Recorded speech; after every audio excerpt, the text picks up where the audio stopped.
Bismillahirrahmanirrahim. Alhamdulillahirabbil alamin. Asyhadu an la ilaha illallah wa asyhadu anna Muhammadan abduhu wa rasuluh. Alhamdulillah, puji syukur kepada Allah Subhanahu wa taala.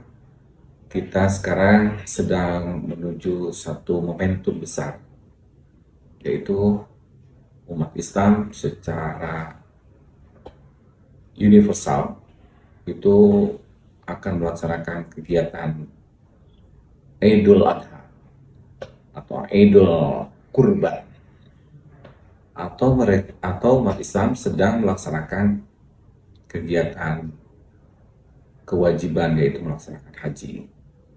Kita mengenal pada istilah Idul Adha dengan Idul Kurban. Kenapa disebut sebagai Idul Kurban? Karena setiap aktivitas ibadah kepada Allah, terutama pada Idul Kurban ini, dilatar belakangi oleh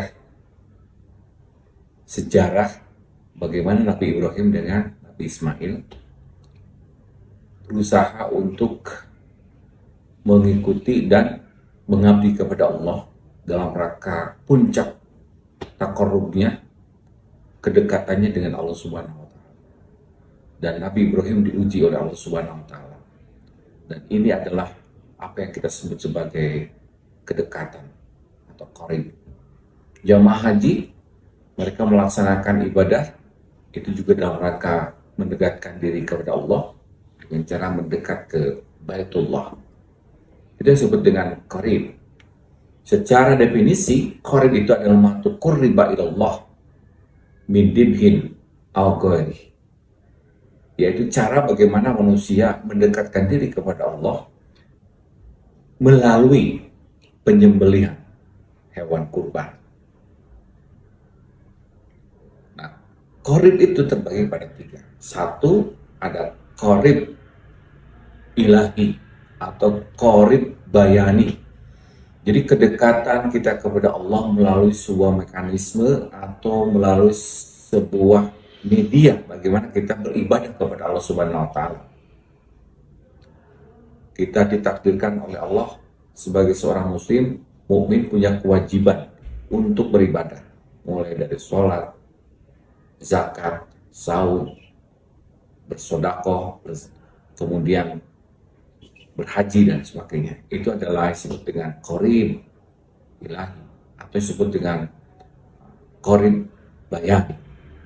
Yang kedua, ada yang disebut dengan qarib irfan. Di kedekatan kita tidak semata-mata kita melaksanakan hal yang sifatnya fisik, pemberian dalam bentuk material, tetapi bagaimana meningkatkan aspek spiritualitas kita kepada Allah Subhanahu wa taala. Disebut dengan qarib irfan. Dan yang tiga adalah qarib istimai.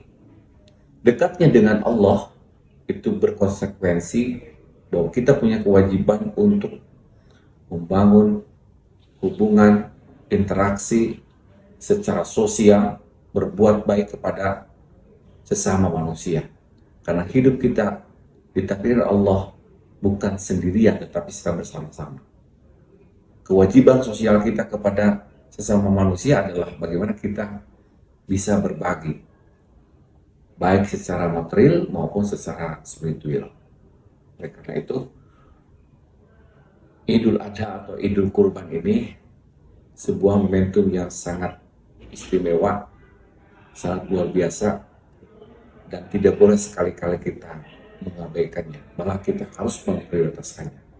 Assalamualaikum warahmatullahi wabarakatuh.